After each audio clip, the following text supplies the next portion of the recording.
Sambil dipapah Rina anak bungsunya, Astini berjalan terlatih menuju kamar mandi. Sebuah tongkat besi tergenggam erat di tangan kanannya, sebagai penopang tubuh. Kedua kakinya yang lumpuh, memang memaksa perempuan paruh baya ini untuk menggunakan tongkat sebagai alat bantu jalan. Entah sudah berapa tahun Astini lumpuh. Perempuan ini mengaku sudah lupa. Yang pasti dia mulai tidak bisa lagi bangkit dari tempat tidur, saat Rina masih berusia 10 tahun.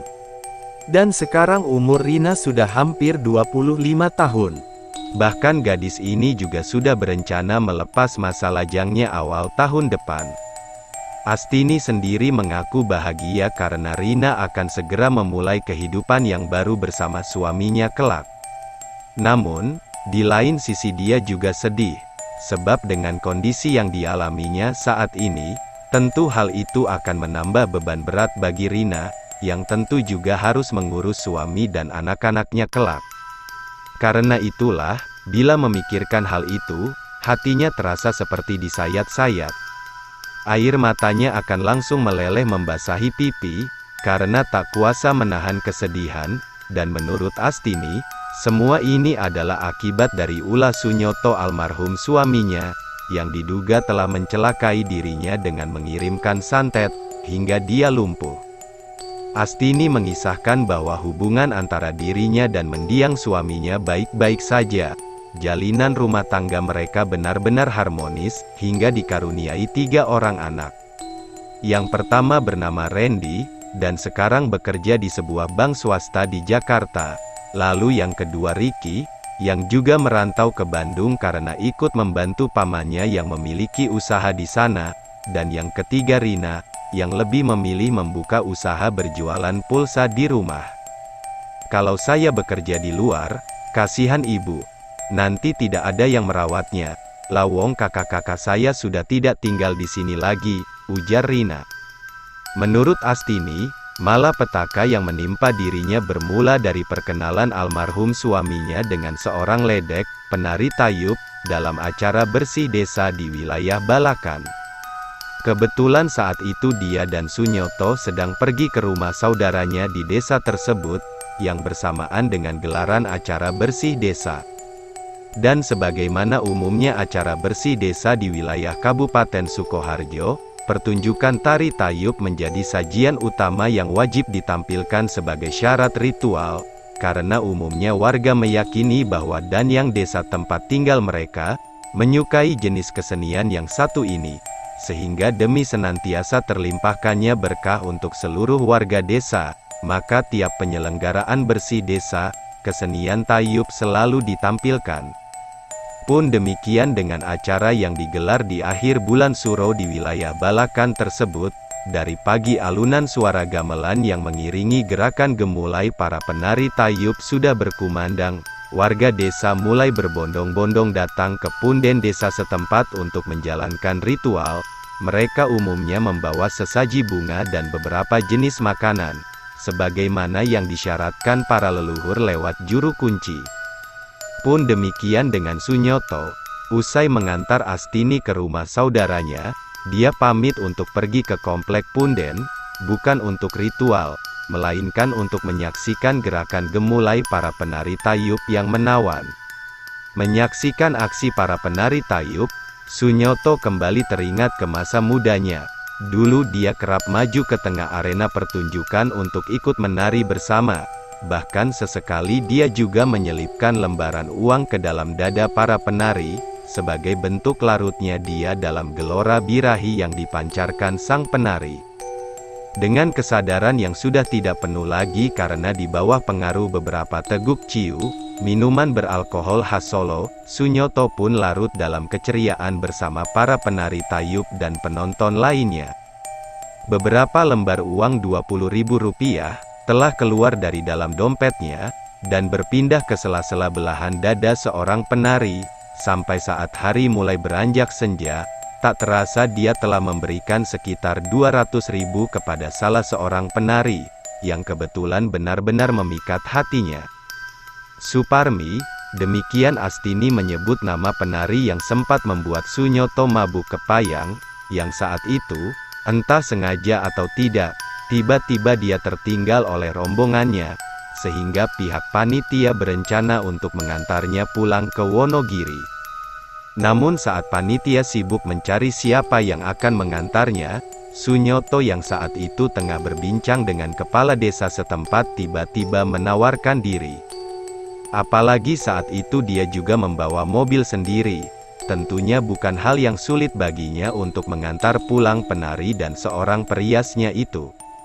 Tawaran Sunyoto tentu saja langsung diterima dengan senang hati oleh panitia, sebab rumah Suparmi terbilang cukup jauh dari pusat kota Wonogiri. Masih butuh waktu hampir 2 jam untuk sampai di rumahnya yang berada di wilayah Purwantoro.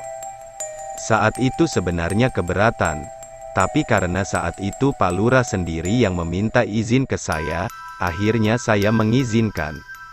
Apalagi saya juga kasihan, karena pada jam segitu, sudah tidak ada lagi kendaraan umum yang lewat. Sehingga tidak mungkin kalau penari itu bisa pulang, kenang Astini. Dan ternyata justru disinilah awal mula musibah yang menimpa dirinya dan keluarganya. Dari upayanya membantu mengantarkan pulang Suparmi, Sunyoto pun menjadi semakin akrab dengan penari tersebut. Sehingga tanpa disadari di dalam hatinya muncul benih rasa suka yang bukan sebatas suka biasa. Perjalanan mengantarkan Suparmi selama 2 jam lebih itu, benar-benar telah meninggalkan sebuah kenangan mendalam dalam benak Sunyoto. Bahkan saat dalam perjalanan pulang pun, bayangan penari berdada besar itu seperti tak mau lepas dari pandangan matanya. Bau parfumnya pun seperti masih membekas di dalam mobil miliknya, yang membuatnya seperti tak bisa begitu saja melupakan sosok Suparmi. Namun Sunyoto merasa beruntung, karena sebelum pergi dia sempat bertukar nomor handphone dengan Suparmi, sehingga setiap saat dia bisa mengontaknya, meski hanya sebatas mengirim pesan. Meski harus sembunyi-sembunyi agar tidak diketahui Astini, jalinan hubungan Sunyoto dengan Suparmi pun semakin dalam. Hampir tiap kali ada panggilan untuk menari, Sunyoto pasti selalu hadir menemani dan mengantarnya pulang. Ada semacam kekuatan tak kasat mata yang menyelimuti hati Sunyoto, hingga bapak 3 anak itu begitu tergila-gila dengan Suparmi. Bahkan demi mengobati rasa rindunya pada sang penari, Sunyoto rela menjual salah satu tanah warisan orang tuanya, karena tiap kali mengencani Suparmi, setidaknya Sunyoto memberikan uang hingga 2 juta rupiah. Harta kami sampai hampir habis dijual mendiang bapaknya anak-anak, sampai-sampai Rina tidak bisa melanjutkan sekolah ke perguruan tinggi, karena kami tidak lagi memiliki tabungan, kenang Astini. Suparmi memang benar-benar telah membuat Sunyoto bagai orang gila. Entah apa yang menyebabkan hal ini terjadi, padahal dari paras wajahnya, perempuan yang saat itu berusia sekitar 40 tahunan itu tidak terlalu cantik. Wajahnya terbilang kalah bila dibandingkan dengan rekan-rekannya sesama penari. Namun entah kenapa dalam setiap penampilannya, dia seperti bisa menyedot perhatian lebih. Apalagi dia memiliki dada yang terbilang besar, yang selalu dibuatnya menyembul keluar di tiap kali penampilannya. Buah dada yang senantiasa dibuat menyembul memang bisa membuat mata pria manapun akan terkesima pada sosok Suparmi. Namun di luar itu, ternyata Suparmi tidak hanya sebatas menggunakan kelebihan fisik sebagai modal untuk menunjang penampilannya. Di balik itu tersiar kabar bahwa Suparmi juga kerap menjalankan ritual-ritual tertentu, yang bertujuan membuatnya bisa selalu terlihat memikat. Bagi para penari tayub, menjalankan serangkaian ritual khusus sebenarnya bukan hal yang aneh. Sebab hal itu diyakini bisa mendongkrak kemampuannya dalam menari, terutama memikat perhatian para penonton yang menyaksikan penampilannya, sebab perhatian dari penonton adalah hal utama yang selalu dicari oleh para penari ini. Dengan perhatian lebih yang didapatkan, hal itu bisa membuatnya menerima banyak saweran dari para penonton. Dan hal itu juga yang dilakukan oleh Suparmi. Karenanya di tiap kali akan tampil di suatu tempat, perempuan ini pasti akan datang ke punden setempat untuk ritual. biasanya selain memberi sesaji serta berdoa, dia juga akan mengambil bunga kantil dari tumpukan bunga di punden itu. Bunga tersebut kemudian akan disimpannya di sela-sela belahan dadanya, yang mana hal ini konon dipercaya bisa membuat bagian tersebut tampak bercahaya dan memikat siapa saja untuk melihatnya. Efek dari kekuatan bunga kantil itulah sepertinya yang telah menjerat Sunyoto, hingga dia tidak mampu lepas dari pelukan Suparmi. Sampai suatu saat dia memutuskan akan menikahi penari tersebut, yang kebetulan berstatus janda. Rencana itu pun disampaikan Sunyoto kepada Astini, dan kontan saja hal itu memicu terjadinya pertengkaran hebat di antara mereka, bahkan Astini pun sempat melabrak Suparmi dan memaki-makinya di depan orang banyak, saat dia sedang menari. Saat itu saya dapat kabar kalau dia diundang menari di daerah Bulakan, saya pun langsung ke sana, dan di sana saya melihat suami saya sedang menari bersama perempuan itu. Langsung saja saya masuk ke tengah-tengah kerumunan orang dan memaki-maki dia.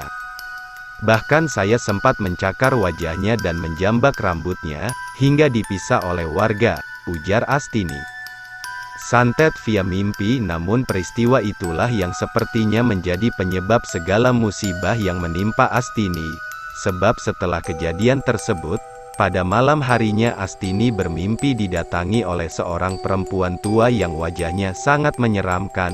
Perempuan yang mengenakan kebaya compang camping itu datang sembari membawa seekor anjing hitam merah menyala.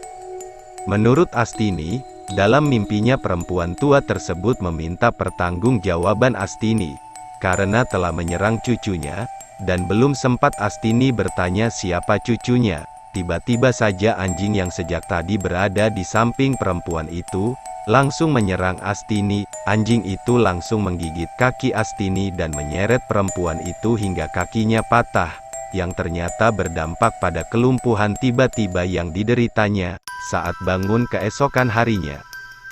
Saya melihat dua kaki saya patah dan dimakan oleh anjing itu.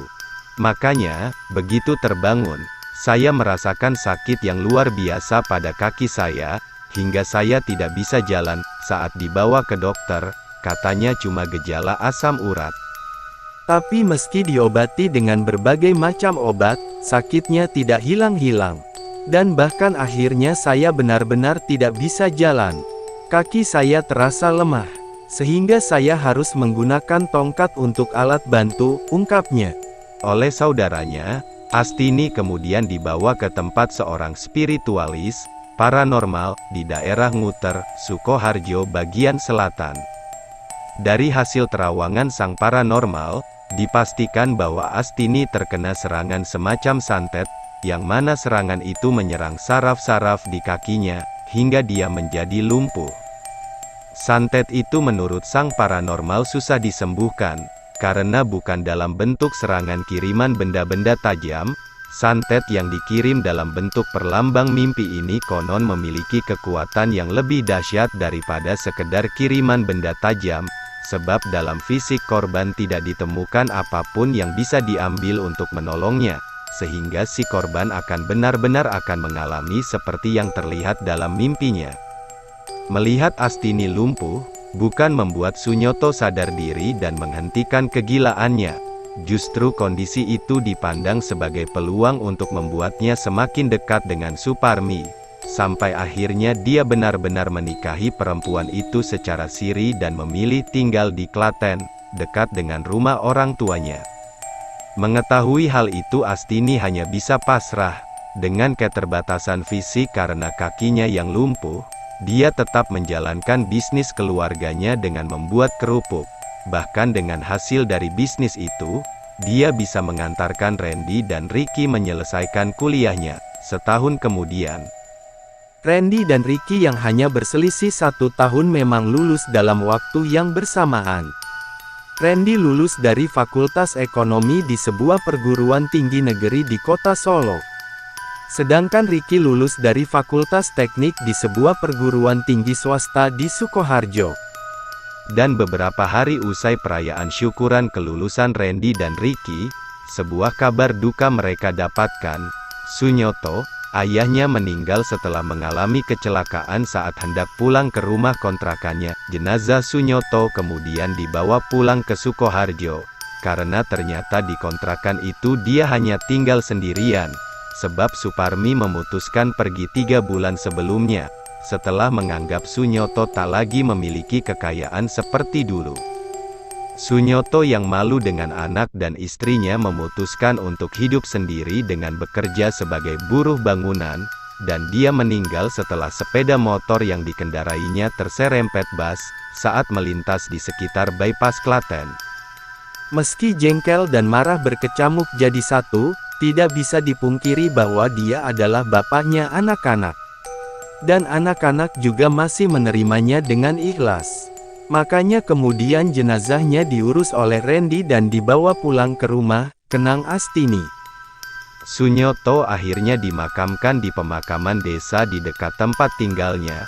Apa yang dialaminya merupakan imbalan setimpal dari apa yang pernah dilakukannya selama ini, dan karenanya, Astini mengaku telah memaafkan segala kesalahan dari mendiang suaminya itu, meski terkadang masih menyisakan rasa jengkel dan sakit hati saat mengingat kelakuannya yang bejat.